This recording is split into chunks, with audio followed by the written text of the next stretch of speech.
Pardon the interruption, but I'm Mike Wilbon. Tony, today the planet Mercury will move across the face of the sun. I'm Tony Kornheiser, to which the sun said, Mercury is fine, but I don't want my face anywhere near Uranus. That's funny. I know that's funny. You're not even going to go, No, that was years ago. Do you think? No, that was actually the last one. Pathetic. Right? That's funnier than the Larry King stuff. It is. It's funnier. Larry, can you put a person? We're not talking about a planet.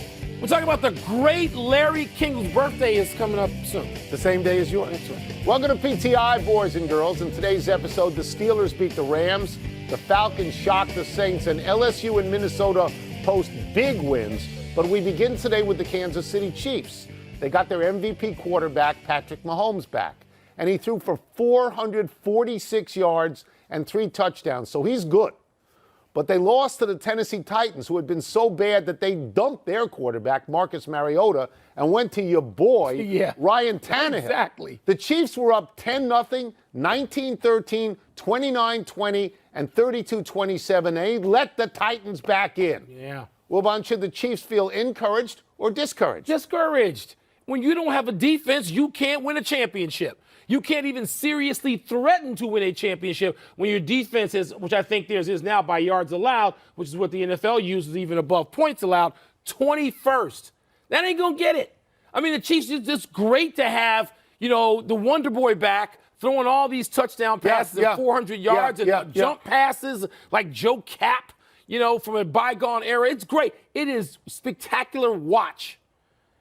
And then they lose. Yeah. Because their defense stinks. And you know what, Tony? It's hard to fix a bad defense inside the course of a season. So we should talk about this in terms of defense because Derrick Henry ran wild. Yeah. Because he had 188 yards. But Kansas City has the second worst rush defense in the NFL. Well, so if you have a running back, you're going to run that running back. And Tennessee, and I know you don't think Tannehill is any good, but he's 3-1. He is 3-1. And the story of this season is backup quarterbacks coming in and doing well for a lot of different teams. But in this particular case, in his 4 starts, they have 105 points. In the previous 5 starts, and I think Mariota was the starter, they only had 55 points total. So Tennessee doesn't really have much of an offense. And if they score this many points. They scored that many points against Kansas City. Yes. And the Chiefs already had known that by losing 3 home games, they had to, and by, missing their Wonder Boy quarterback for a while, they needed to, when Mahomes got back in there, make up some ground, and they did not do that. I'll tell you a big winner yesterday. Oakland. Yeah. Because Oakland's 5-4, Kansas City is 5-5, and if I have this right, Kansas City goes to Mexico City. 6-4. Okay, they go to Mexico City to play the Chargers, a divisional game, that may be tough there. Whereas Oakland gets Cincinnati. I mean, Kansas City is going down. They can recover to a degree, but that defense, Tony, I don't know if you can fix it in a short time. Last 6 games, not good. Don't know if you can. Not good. Let's play reversal of fortune. Okay. The Chiefs, whom the know-it-alls had winning the AFC 4 weeks into the season, now sit merely a half game ahead of the Steelers, whose coach some knuckleheads had mixed up with the Redskins' job. Please. The Steelers have gone 5-1 since that point, including yesterday's win over the Rams, in which Pittsburgh's defense did not allow a touchdown. They're doing this without their franchise quarterback, Big Ben, and players not named Antonio Brown and Le'Veon Bell. Tone, have the Steelers now won you over? So let's repeat some of the points you made. They opened up the season against New England. They got killed with Roethlisberger. I think it was 38-3 or something like 38-3. Then Roethlisberger gets hurt. Then Mason Rudolph, I believe, has a concussion, and he's out for a while. And then the Redskins are alleged to have targeted Mike Tomlin. Now that is your falling off a cliff. That's right. Your season's over. For the scrappy. That's right. If that comes into play. So am I won over by what they have done lately without all-pro players? Absolutely. I will concede to you, I'm very surprised, and I want to give Mike Tomlin a lot of credit. That's where I'm going. I want to give Tomlin a lot of credit here because he's I'm give him all the credit. He's operating without anywhere near the offense he had. For the last 2 or 3 years, particularly this year, I have been perturbed with just head coaching decisions, lack of judgment, bizarre things going on. Mike Tomlin, set him out over here. You know what this is, Tony? This is a classic case of work. Everybody now wants to fire somebody. They want to change everything. They want to move to a new city. The moment somebody loses 2 games, and Tomlin says, no, we're going to get this right. We're going to get better at this thing. And he worked at it. This is all about Mike Tomlin. And by the way, yesterday, he and his team took advantage of another wonderkind coach who's been, pronounced, and he's come from the top of the mountain with tablets. Well, he went to the Super Bowl and he got beat. But Tomlin been to a Super Bowl? And he's won one. I think he's won one and lost one. They made a great decision that at the time was reviled. They took Minka Fitzpatrick, and people said, what are you doing? You ought to tank. Your season's lost. You ought to tank. That was stupid, too. Minka Fitzpatrick has been great. A word about the Rams. If you think that Kansas City is falling, and I know you do, the Rams are falling. They are distinctly behind the 49ers and Seattle in that division. The trick plays that worked last year are not working this year. Jared Goff doesn't look all that good. Behind Arizona in a minute. They're having troubles, significant troubles right now. But Mike Tomlin. Yeah, he's been good. And not going to the Redskins. No. The Atlanta Falcons, who are sitting at 1-7, having lost 6 in a row, beat the New Orleans Saints, who are sitting at 7-1, having won 6 in a row. And this one was not close.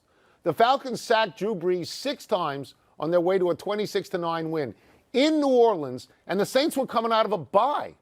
Wilbon, how do you make sense of this one? Tony, I can only make sense of it because in watching the pregame shows yesterday, there were multiple people, former players and coaches, who said, look at this, watch out for this game, because Atlanta also was coming out of the bye, and because that coaching staff was said to be in such turmoil. That's right. That in the building, they could feel the desperation, players and coaches, about keeping their jobs. And apparently the players do like and respect those coaches and like playing for them. And they thought there was going to be just this heightened sense of urgency for the Falcons to win. And people went out there and predicted pregame that Atlanta was going to beat New Orleans. So I paid attention to the part about the coaches and the desperation they felt trying to hold on to their I'm gigs. impressed that people predicted they'd win. I think a lot of people wanted to jump on 13.5 to 14 points, but I didn't know that I didn't know that they thought they would.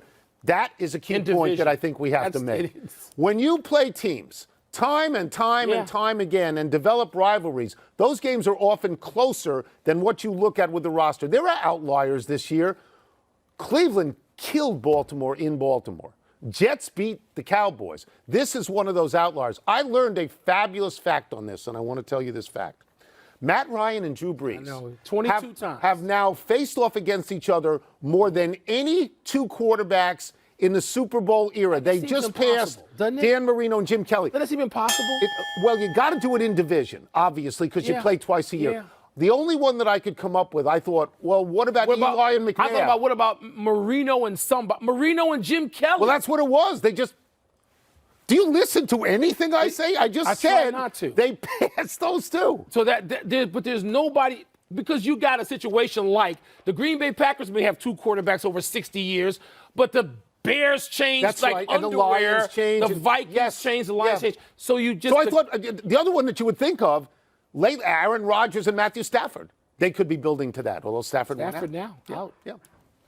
We got to go back to Saturday's compelling college football action and now the aftermath of it. 2 of the top 4, Alabama and Penn State, lost.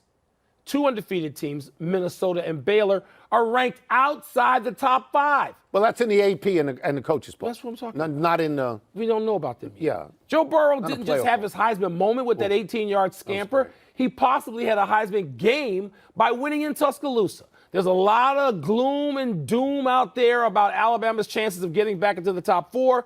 So, Tony, in your mind, is it over for both Penn State and Alabama? Let me just preface this by saying that the Minnesota-Penn State game and the LSU-Alabama game were great, and the NFL slate yesterday had like 6 or 7 fabulous finishes. So it was a great weekend for football.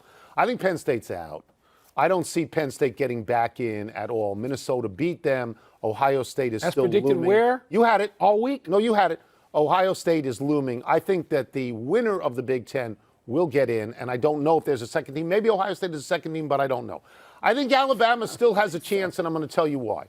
Alabama's one loss is a great loss because they lost to the number 1 team in the country. In the second half, and I know it was at home, I understand that, But in the second half of that game, if I'm not mistaken, they outscored LSU 28-13, and their best player was hurt. If there's 4 more minutes in the game, we both think Alabama wins the game. Right. All right, so people can get carried away if they want. So if you have a one-loss team, their one-loss resume is likely to be better than anybody else's. Here's where I think they're screwed. Well, Georgia. If Georgia beats LSU, I don't see how Alabama gets in ahead of LSU. Well, you're not going to take 3 SEC teams. That's right. But they're going to take 2, which means Alabama's not eliminated because Georgia hasn't won yet.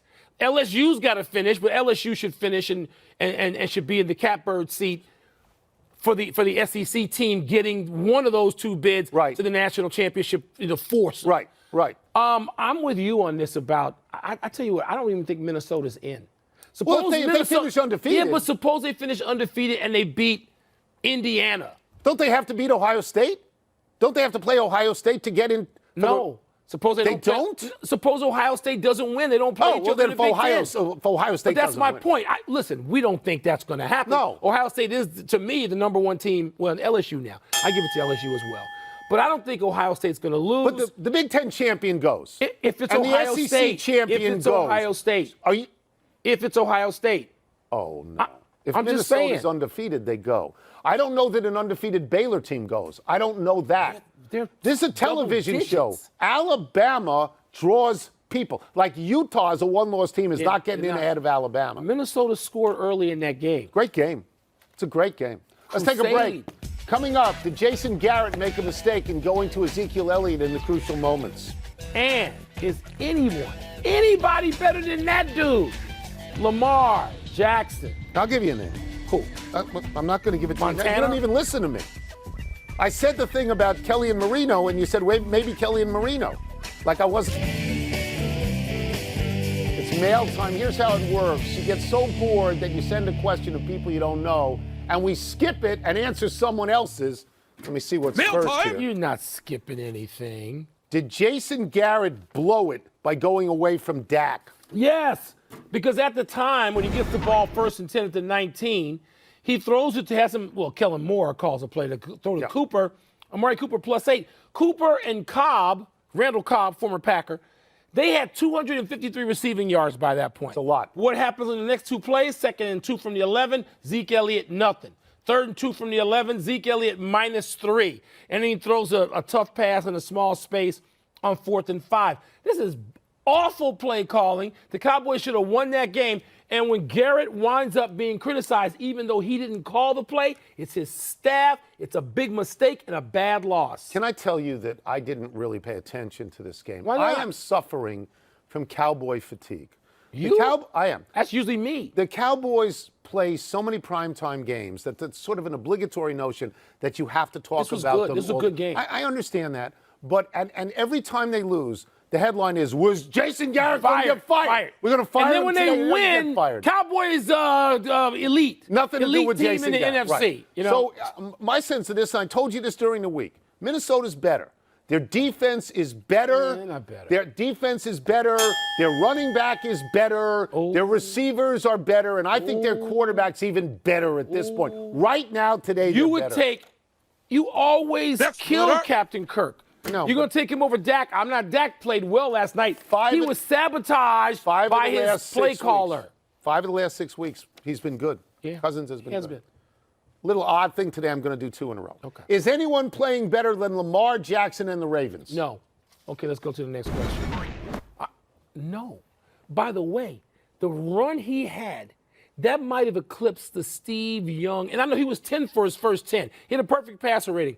But the run is what we're going to remember decades from now, as Harbaugh said. It's been around. Tony, this run, come on. That's something you do on a basketball court on a hardwood floor where you can plant and cut. You can't make this play except he makes it. I'm going to just offer a word of caution, which is that he did this against the Bengals, who have not won a game yet to this point. And I'm going to say that right now, and I think Lamar Jackson has been great. Right now, the guy that we could watch tonight, Russell Wilson, is having as good a year as Lamar Jackson. I think in a different, more traditional quarterback way. Yeah. But I think that he's been. I think that How about he has that? been great. That Russell Wilson is now a conventional quarterback. How about that notion? Well, you get a little bit older and you don't leave the pocket as much as he once did. But Lamar Jackson has been great to this point.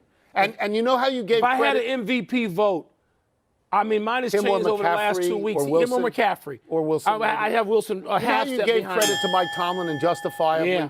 John Harbaugh did the All the hardest credit. thing All the credit. going. He got rid of a Super Bowl winning quarterback and said, I'm going with this guy. Here's the most important thing Harbaugh did, Tony. He didn't say my system, my system, my system. No, I'll you change. draft to fit people in my system? Nope. He didn't do that. Nope, did not.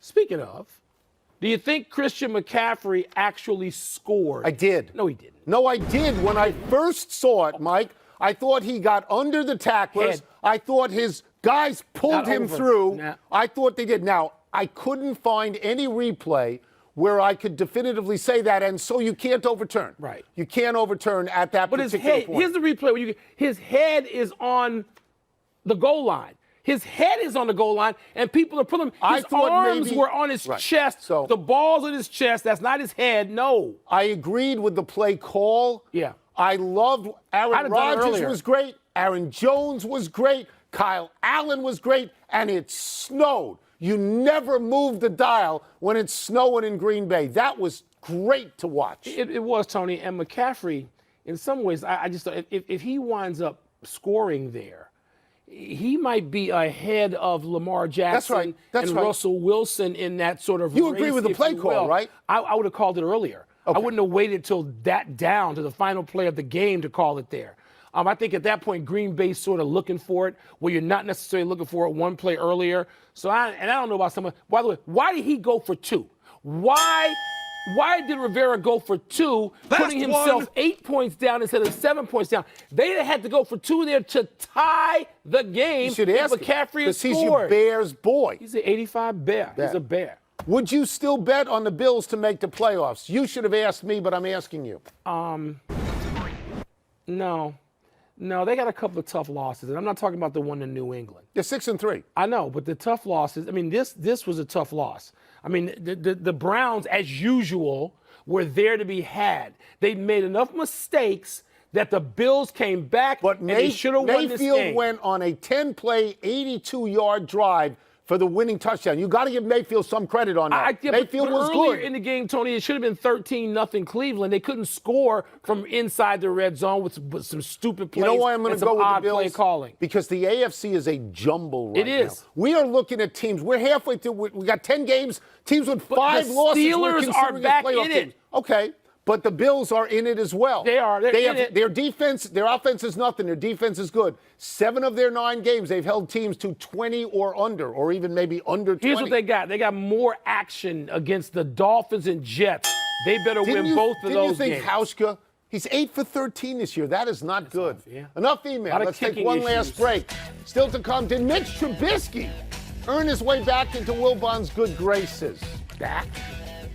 And the Tony's Knicks are ready to fire their coach 10 games into the season? Huh? You gonna mess with, come on, man. You can't mess with Fizz. Why? That's my guy.